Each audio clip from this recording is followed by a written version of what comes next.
Hey guys, I can feel it and hoping the Patriots do well. Cities and suburbs here on February.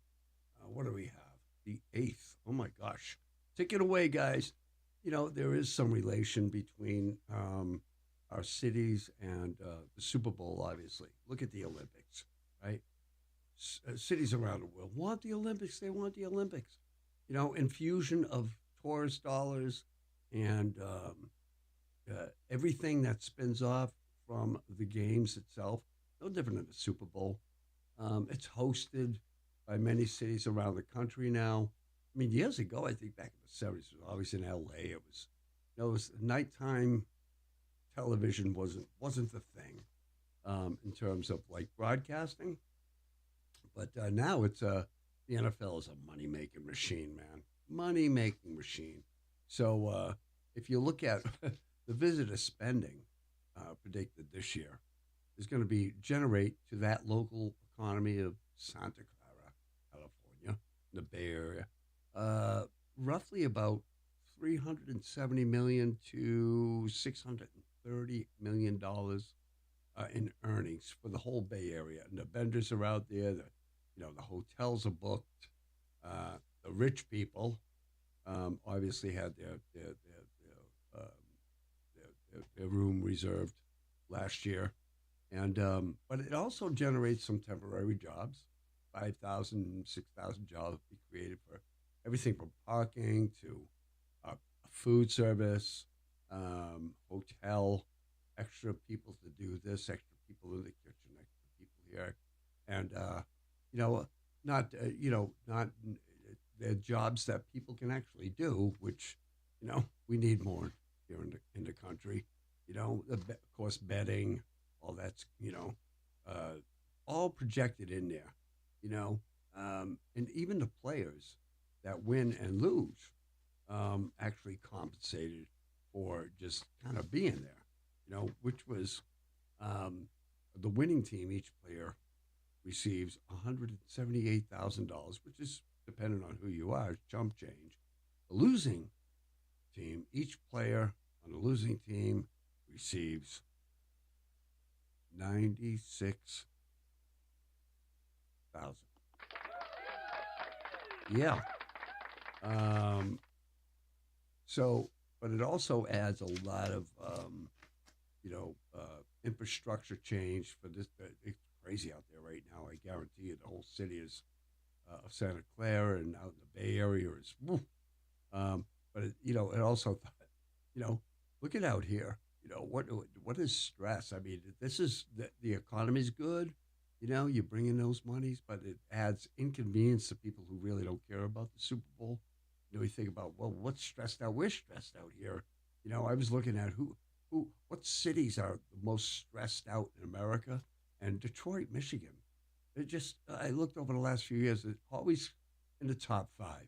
Detroit, Baltimore, Gulfport, Mississippi, Shreveport, Louisiana, Toledo, Ohio. These are just some of the ones you can go online and look at Wallet Hub. But what do you guys think about? I mean, first of all, um, going back to the sports thing, okay? Look at the Worcester Red Sox. I mean, the infusion of dollars and development in that area, you can't say uh, has had a negative impact, depending on who you are. Do you live in that area and such, you know? But you took an old, disgusting uh, Green Island district, believe me, guys, growing up in Worcester, and transformed it. And is it tough on the palate at first? Yeah, but there's money being infused. Okay. Now that money being infused has to spread to you and everybody else that paying their taxes and people coming in from different parts of the state to watch the Red Sox. No different than people coming in with Super Bowl. So you get this infusion of money. And after all that, the vendors make their money. That location is going to collect its taxes, okay, and it's going to skim, you know, and so sports are important, and just like anything that comes to the city, particularly in Worcester when they built the DCU Center. It was particularly supposed to be, you know, you know, kind of in the red all the time, but it was the spinoff of the area that was going to generate the tax money. But yeah, so what is a stressed out city, guys? I mean, um, tomorrow night, no, actually Tuesday night. Let me look at the calendar here. It looks on the 10th. If there is a city council meeting here in Worcester, guaranteed that the city council and the councilors are really going to be challenging the DPW and the city manager. It's been in the news, of course. You know, Worcester has had terrible, uh, terrible feedback on the way that it is handled plowing the streets and the throughways. You know, and there's a lot to that too. You know, what's the state's route? What's the city's responsibility?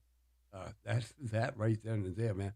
If there's snow, just go friggin' plow it. That's the way people feel. But when you're paying taxes and you're living in a very densely populated area like Worcester, that's your stress.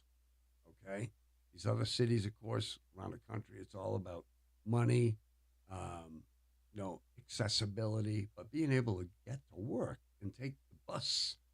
And let's do a little reminder to the businesses of Worcester, please.